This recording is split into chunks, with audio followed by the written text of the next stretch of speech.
Hello बच्चों, एक बार फिर से स्वागत है आप सभी का। और आज का हमारे जो टॉपिक है वो है इलेक्ट्रिक फील्ड। अब ये बात हम जानते हैं कि दो चार्जेस एक दूसरे को या तो अट्रैक्ट कर सकते हैं या तो रिपेल कर सकते हैं। पर अब सवाल ये बनता है कि बिना छुए एक दूसरे के ऊपर फोर्स कैसे लगाया जा रहा है।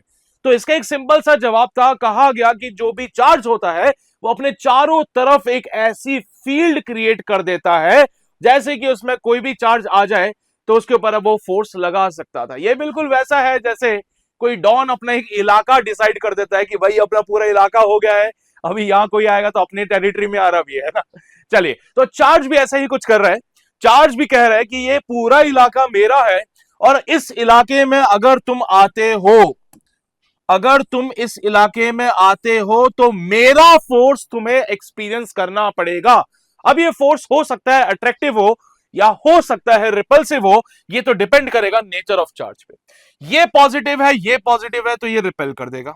मान लो ऐसे ही कोई और चार्ज क्यू डैश आया, ये पॉजिटिव है ये नेगेटिव है तो ये इसको अट्रैक्ट कर लेगा। तो अब यहां से कुछ हद तक ये बातें क्लियर होने लगी कि एक चार्ज बेसिकली अपने चारों तरफ एक एरिया डिसाइड कर रहा है, एक एरिया अक्वायर कर रहा है पूरा, जहां पे अगर कोई दूसरा चार्ज आ जाए तो वो उसके इलेक्ट्रिक इफेक्ट्स को एक्सपीरियंस करेगा। तो यही कहा गया यहां पे, the space around a charge in which another charge particle experiences a force is said to have the electric field in it. उस एरिया को हम पूरा फील्ड कहेंगे। क्या कहेंगे उसको? फील्ड कहेंगे। अब इस फील्ड की बारे में थोड़ी सी और बात बताऊं तो अगर हम चार्ज के आसपास हैं तो फील्ड स्ट्रांग है। जैसे जैसे चार्ज से दूर जाते जाओगे फील्ड वीक हो जाएगा। तो ये फील्ड का वैल्यू वेरी कर रहा है। और अब हम जानना चाहते हैं कि इस चार्ज से आर डिस्टेंस पे फील्ड का वैल्यू क्या होगा।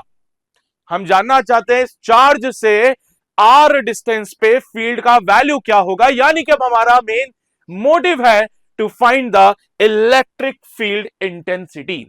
तो बेटा कैसे इसको फाइंड किया जा सकता था, उसके लिए एक तरीका इन्होंने अपनाया। इन्होंने कहा एक टेस्ट चार्ज लेंगे। क्या लेंगे? एक टेस्ट चार्ज। टेस्ट चार्ज की जो नेचर है वो मैं आपको बता देता हूं। ये एक ऐसा चार्ज है जो पॉजिटिव होगा, जिसका मैग्नीट्यूड बहुत कम होगा।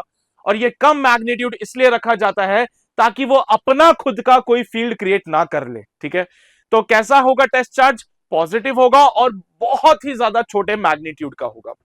तो कहा गया कि हम यहां पे एक टेस्ट चार्ज को रखेंगे और ये टेस्ट चार्ज को जनरली हम क्यू नॉट से डिनोट करते हैं। टेस्ट चार्ज को क्यू नॉट से डिनोट करेंगे। अब इन दोनों के बीच में फोर्स लगेगा। ये फोर्स हमने कूलम्स लॉ से सीखा है, के Q Q naught upon R square. तो इन दोनों के बीच में लगने वाला जो फोर्स है वो है के Q Q naught by R square.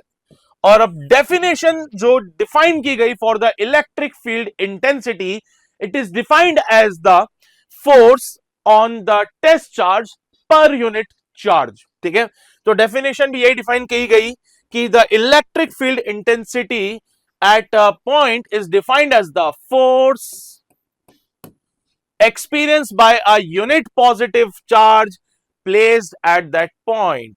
बेटा यहां पे फॉर्मुलेट किया गया तो इलेक्ट्रिक फील्ड का फॉर्मूला बना F by Q। Force is a vector quantity, तो बेटा वेक्टर अपॉन स्केलर करोगे तो you will get a vector quantity. So they said that electric field is a vector quantity. इसकी डायरेक्शन हमेशा force के direction में होगी। पॉजिटिव चार्ज के लिए इलेक्ट्रिक फील्ड इंटेंसिटी हमेशा चार्ज से दूर जाएगी और नेगेटिव चार्ज के लिए इलेक्ट्रिक फील्ड इंटेंसिटी हमेशा पास आएगी। तो यह बात यहां पे मेंशन की है that electric field intensity due to a positive charge is always away from the charge and due to the negative charge it is always towards the charge. क्या इलेक्ट्रिक फील्ड इंटेंसिटी क्लियर हुआ? इसकी अगर हम बात करें तो SI unit होती है न्यूटन पर कूलम। यहां से देख सकते हो फोर्स के लिए हम यूनिट यूज करते हैं न्यूटन, चार्ज के लिए यूनिट यूज करते हैं न्यूटन कूलम। तो इलेक्ट्रिक फील्ड इंटेंसिटी का जो ऐसा यूनिट बनेगा वो न्यूटन पर कूलम बनेगा। एक और यूनिट बना सकते हैं इसकी वोल्ट पर मीटर के लिए। ठीक है, इसकी एक और यूनिट बनती है वो है वोल्ट पर मीटर। और इसके डायमेंशंस अगर डिफाइन करने हो तो डायमेंशंस को डिफाइन किया जा सकता है एज फोर्स का dimension, M L T minus two और चार्ज का डायमेंशन ए टी, तो ई का जो डायमेंशनल फॉर्मूला बनेगा एम एल टी माइनस का 3 ए माइनस का 1, ये है इलेक्ट्रिक फील्ड इंटेंसिटी का डायमेंशनल फॉर्मूला, वेक्टर क्वांटिटी होता है। अब हमारा मोटिव है कि एक पॉइंट चार्ज की वजह से आर डिस्टेंस पे कितनी इलेक्ट्रिक फील्ड इंटेंसिटी हो सकती है। तो एक पॉइंट चार्ज हमने यहां पे कंसीडर कर लिया है और इस पॉइंट चार्ज के लिए हम आर डिस्टेंस पे इलेक्ट्रिक फील्ड इंटेंसिटी कैलकुलेट करना चाहते हैं। तो आर डिस्टेंस पे मैंने एक टेस्ट चार्ज रख लिया, इन दोनों के बीच में लगने वाला फोर्स डिफाइन किया के capital Q Q naught by R square, and as per the definition electric field intensity is given by F by Q naught, force की वैल्यू पुट करके सॉल्व किया तो due to the point charge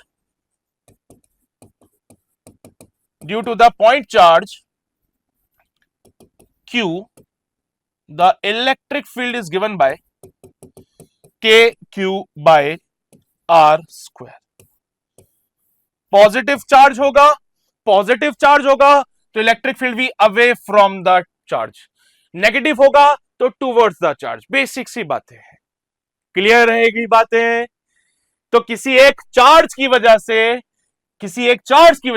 किसी एक point पे electric field intensity के Q by R square होता है। मान लो बहुत सारे चार्ज है, एक चार्ज नहीं 3-4 चार्ज आ गए, Q1, Q2, Q3, इन सब की वजह से किसी एक पॉइंट पे इलेक्ट्रिक फील्ड इंटेंसिटी क्या क्या हो सकती है। Q1 की वजह से E1, Q2 की वजह से E2 और Q3 की वजह से E3 है। तो इस पॉइंट P पे जो नेट इलेक्ट्रिक फील्ड इंटेंसिटी आएगा उसको फाइंड करने के लिए विल यूज सुपरपोजिशन प्रिंसिपल, जो हमें यह कहता है कि the net electric field at the point P is given by the vector sum of all the electric fields. यहां पे इन सब का हमें वेक्टर सम करना है। बेटा point to be noted, directly plus minus मत कर देना प्लीज, डायरेक्टली प्लस माइनस नहीं करना है, आपको वेक्टर सम करना है इनका। Getting my point? क्लियर रहेगी बातें? चलिए भाई, तो ऐसे केसेस पे क्वेश्चन कैसा फ्रेम करता है वो देखो बेटा। क्वेश्चन कहा गया है अ पॉइंट चार्ज कितना है 0.009 माइक्रोकूलम, कहां रखा गया है, ओरिजिन पे रखा गया है।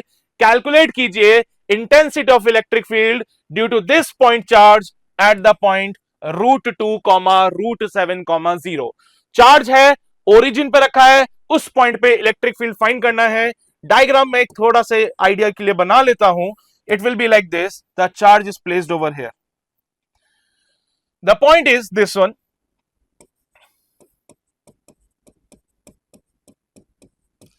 Now we can draw the position vector here। क्या इनके लिए पोजीशन वेक्टर बनाया जा सकता है? हाँ जी, क्या ये पोजीशन वेक्टर R हो जाएगा? और R निकालने के लिए under root of x final minus x initial का square plus y final minus y initial का square plus z final minus z initial का स्क्वायर कर लेंगे बेटा। सॉल्व करने पे R का वैल्यू मिलेगा अंडर रूट ऑफ √2 माइनस के 0 का स्क्वायर प्लस √7 माइनस 0 का स्क्वायर प्लस 0 माइनस 0 का होल स्क्वायर। R का जो वैल्यू मिलेगा वो बनेगा √2 का स्क्वायर प्लस √7 का स्क्वायर। बेटा ये हो जाएगा under root of 2 + 7 which will be your under root of 9 यानी कि 3। तो R का वैल्यू 3 आ रहा है, चार्ज मुझे दे रखा है कितना है 0.009 माइक्रो मतलब 10 की पावर -6 कूलम। ये चार्ज दिया है, ये R दिया है और इलेक्ट्रिक फील्ड पूछी जा रही है। तो now by using the formula of E is equals to KQ by R square, electric field can be written as K का वैल्यू 9 × 10 की पावर 9, चार्ज का वैल्यू कितना है बेटा 9 × 10 की पावर -9 और डिवाइड बाय 3 का स्क्वायर। -9 से +9 कैंसिल आउट होगा, E का वैल्यू बनेगा 9 × 9 अपॉन 3 का स्क्वायर 9, 9 से 9 भी कैंसिल आउट होगा, ई का वैल्यू बनेगा 9 वोल्ट पर मीटर या फिर न्यूटन पर कूलम। तो इस तरीके से by using the formula, directly formula use करने से मैं electric field intensity due to the point charge find out कर पा रहा हूं। Is it clear to everyone? समझे? एक और वैरायटी ऑफ क्वेश्चन जो इसमें बनता है वो ये है कि भाई हमारे पास चार पॉइंट चार्जेस थे, 1 2 3 4, जिसको मैंने स्क्वायर के कॉर्नर्स पे रख दिया है। Now we need to find the electric field intensity at the centre of the square. और बेटा Q का वैल्यू 1 माइक्रोकूलम है। यहां पे कहां पे है सेंटर? यहां पे है। These are the diagonals of the square, और जहां डायगोनल मिलते हैं दिस इज योर सेंटर। जहां डायगोनल मिल रहे हैं दिस इज द सेंटर, और सेंटर पे ही मुझे क्या करना है बेटा? सेंटर पे ही मुझे फाइंड करनी है इलेक्ट्रिक फील्ड। चलिए, चार्जेस अलग अलग है, अलग अलग में भी 4 चार्जेस हैं, और अगर सेंटर पे चारों की वजह से इलेक्ट्रिक फील्ड निकालना है तो सुपरपोजिशन प्रिंसिपल का यूज करना पड़ेगा। द प्रिंसिपल सेज कि सर यहां पे पहला चार्ज, दूसरा चार्ज, तीसरा चार्ज और ये चौथा चार्ज, सबकी वजह से इलेक्ट्रिक फील्ड बनाओ। माइनस वाला है, यहां पे टेस्ट चार्ज रखा तो वो उसको अट्रैक्ट करेगा, मतलब ये बनाएगा E1। प्लस वाला दूर भेजता है, ये बनाएगा E2। थर्ड वाला माइनस वाला इधर बुलाएगा, ये बनाएगा E3। और चौथा वाला प्लस वाला दूर भगाएगा, ये बनाएगा E4। चलिए, हमने E1 E2 E3 E4 निकाल लिया। अब सबसे पहले तो मैं देख पा रहा हूं E1 और E3 अपोजिट डायरेक्शन में है, इनका रिजल्टेंट निकाल लो। E1 कितना होगा? के क्यू बाय, बेटा लेट्स से थोड़ी देर के लिए ये डिस्टेंस को डी मान लेता हूं मैं, थोड़ी देर के लिए इस डिस्टेंस को डी मान लेता हूं, तो के क्यू बाय डी स्क्वायर, ये E1 हो जाएगा। वैल्यू मत पुट करना, भी वैल्यू मत पुट करना। E2 कितना होगा? E2 हो जाएगा 2 टाइम्स ऑफ के Q upon D square. E3 कितना रहेगा? 2 टाइम्स ऑफ के क्यू बाय डी स्क्वायर। और E4 कितना रहेगा? के क्यू बाय डी स्क्वायर। अब मैं डायरेक्शंस की बात करूं तो 1 और 3 अपोजिट डायरेक्शन में है, जिसमें 3 बड़ा है ना बेटा 1 से। हाँ जी, तो बेटा नेट रिजल्टेंट E1 और E3 का उधर ही जाएगा। मैं एक काम करता हूं, इधर बना लेता हूं इसको, और इसका कलर चेंज कर लिया जाए। और अब ध्यान देना, ये है हमारा centre point. This will be E13। E13 क्या रहेगा? E13 is the resultant of E1 and E3। ऐसे बोलो बेटा, E2 और E4 में क्या इधर E24 बनेगा? E24 बोले तो resultant of E2 and E4, तो यहां पे कहीं पे E24 बनाएंगे। दोनों के बीच में एंगल 90 डिग्री का होगा। सबसे पहले E13 निकाल लो, कितना है? E13 will be E3 minus E1। Direction opposite में तो डायरेक्टली माइनस किया जा सकता है, वेक्टर का रूल है ये कि अगर दो वेक्टर सेम डायरेक्शन में है तो डायरेक्टली प्लस कर दो, अपोजिट डायरेक्शन में, जस्ट अपोजिट डायरेक्शन में डायरेक्टली माइनस कर दो। और अगर कोई एंगल बना रहे हैं तो रिजल्टेंट का formula under root of A square plus B square plus 2AB cos theta लगा लो बेटा। ठीक है, अगर जस्ट अपोजिट डायरेक्शन में डायरेक्टली माइनस कर दो, सेम डायरेक्शन में प्लस कर दो, और कोई और एंगल बन रहा है तो रिजल्टेंट का फॉर्मूला यूज करो। It will be 2KQ by D square minus का KQ बाय डी स्क्वायर। बेटा जी सॉल्व करने पे ये बनता है KQ by D square. Similarly यहां पे भी E24 निकाल रहे हैं हम लोग। E24 will be actually resultant of E2 minus का E4। बेटा कौन बड़ा था इसमें? इसमें बड़ा था E2 वाला, तो नेट रिजल्टेंट E2 की डायरेक्शन में जाएगा। E24 is again 2KQ by D square minus का KQ by D square, and again the resultant comes out be KQ by D square. अब इन दोनों को देखो तो ये दोनों एक दूसरे के साथ परपेंडिकुलर हैं। दोनों एक दूसरे के साथ कैसे हैं? 90 डिग्री पे। तो E net will be under root of E24 का स्क्वायर E13 का स्क्वायर। और आगे की पिक्चर जीरो क्यों कर रहा हूं? क्योंकि cos थीटा cos 90 जीरो होता है। cos 90 जीरो होने से ये पूरी पिक्चर जीरो हो जाएगी बेटा। So if theta equals to 90 degree, तो पूरी पिक्चर जो होगी वो जीरो हो जाएगी। तो बचेगा कौन, सिर्फ ए स्क्वायर प्लस बी स्क्वायर, तो ए स्क्वायर प्लस बी स्क्वायर बच गया and E net will be given by √2 times of के क्यू बाय डी स्क्वायर। बेटा ये नेट इलेक्ट्रिक फील्ड मेरे पास आ चुका है, अब वैल्यूज को पुट कर दीजिए, सॉल्व करके देख लीजिए आंसर क्या आ रहा है। आपको पता है डी इस बार कितना होगा, मुझे डी निकालने के लिए इधर ट्राइंगल बनाना पड़ेगा, ध्यान दें सभी लोग। यहां पे एक सीधी लाइन खींचिए, ये लेंथ होगी 5/2 सेंटीमीटर की, ये एंगल होगा 45 डिग्री का, और मुझे ये लेंथ निकालनी है। तो I think we can use the concept of cos theta base upon hypotenuse. तो cos 45 डिग्री बेस कितना है 5/2 और ये d, सो d का वैल्यू बनेगा 5/2 cos 45 डिग्री। तो ऐसा करने से मुझे d मिल जाता है, d का वैल्यू वहां पुट कर देंगे, आंसर आ जाएगा। ठीक है, और चार्ज हमें पता है q कितना है 1 माइक्रोकूलम है, यानी कि ये बनेगा 1 × 10⁻⁻6 कूलम, और k का वैल्यू सब बच्चे जानते हैं 9 × 10⁻9। ये सब वैल्यूज को पुट कीजिए, सॉल्व कीजिए and you will get the answer. Main motive ये है कि ऐसे क्वेश्चन आते हैं तो किस तरीके से क्या अप्रोच लगा के उसको सॉल्व किया जा सकता है, ये समझना था अपने को। बाकी अब वैल्यूज पुट करके सॉल्व कीजिएगा, आंसर आ जाएगा इसका। ठीक है, चलिए भाई, तो एक और वैरायटी ऑफ क्वेश्चन जो इलेक्ट्रिक फील्ड इंटेंसिटी पे बेस्ड हो सकता है, वो है एक चार्ज का बैलेंस रहना। Basically Millikan's oil drop experiment पे बेस्ड होता है। इसके हिसाब से देखो बेटा, the intensity of electric field required to balance a proton of mass 1.7 into 10⁻⁻27 kg and charge 1.6 into 10⁻⁻19 coulomb is nearly। एक प्रोटॉन है अपने पास, प्रोटॉन का मास होने की वजह से एक फोर्स mg लगेगा उस पे in the vertically downward direction. Proton के ऊपर मास होने की वजह से mg लगेगा नीचे की तरफ। दूसरी चीज यह है कि इलेक्ट्रिक फील्ड चाहिए मुझे, प्रोटॉन एक पॉजिटिवली चार्ज पार्टिकल होता है, और इस पे इलेक्ट्रिक फील्ड अगर मैं ऐसी बना दूं तो प्रोटॉन के ऊपर एक फोर्स लगता है Q × E वाला। अगर इलेक्ट्रिक फील्ड ऊपर वाली डायरेक्शन में है तो ये प्रोटॉन को भी फोर्स लगा के ऊपर ले जाएगा, लेकिन mg इसको नीचे खींच रहा है। और अगर if QE is equals to mg, तो बेटा ये दोनों बैलेंस हो जाएंगे इस केस में।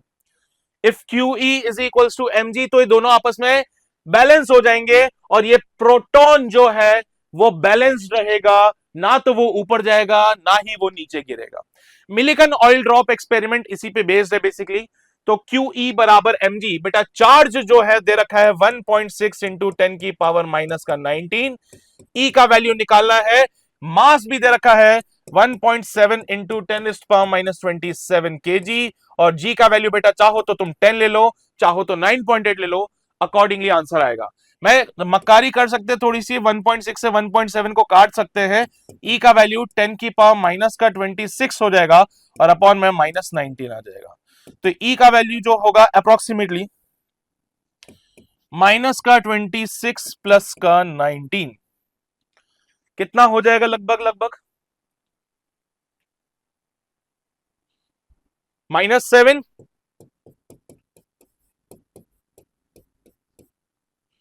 कितना हो जाएगा ये लगभग -7। तो -7 वाला ऑप्शन मुझे एक दिखाई तो दे रहा है, मैं इस पे ताला लगा सकता हूं और यही मेरा फाइनल आंसर हो सकता है। ठीक है बेटा, तो 19 और ये 7 जोड़ दोगे तो 26 हो जाएगा, माइनस का 26 है इसलिए -7 आंसर बनेगा। ये है इक्विलिब्रियम ऑफ चार्ज वाले केसेस। अपार्ट फ्रॉम दिस, जो हम पहले क्वेश्चंस किए थे इसमें वो शेप चेंज कर सकता है, चाहे तो वो आपको यहां पे ट्राइंगल भी दे सकता है। तो बेटा घबराने का नहीं है, बेसिक कॉन्सेप्ट ये है कि हमें तो बस ये देखना है कि इलेक्ट्रिक फील्ड्स की डायरेक्शन क्या है, किसका मैग्नीट्यूड ज्यादा है, किसका मैग्नीट्यूड कम है, एंड अकॉर्डिंगली हमारे आंसर्स आ जाएंगे। आई होप इलेक्ट्रिक फील्ड से रिलेटेड जो क्वेरीज थी तुम्हारी, जो इश्यूज थे तुम्हारे, वो क्लियर हो गए होंगे। और इस वीडियो में हमने जो कवर किया है वो electric field due to the point charge था। हालांकि इसमें एक और केसेस बनते हैं जो होते हैं electric field due to continuous charge distribution, जिसको कि मैं आने वाले वीडियोस में डेफिनेटली कवर करने वाला हूं।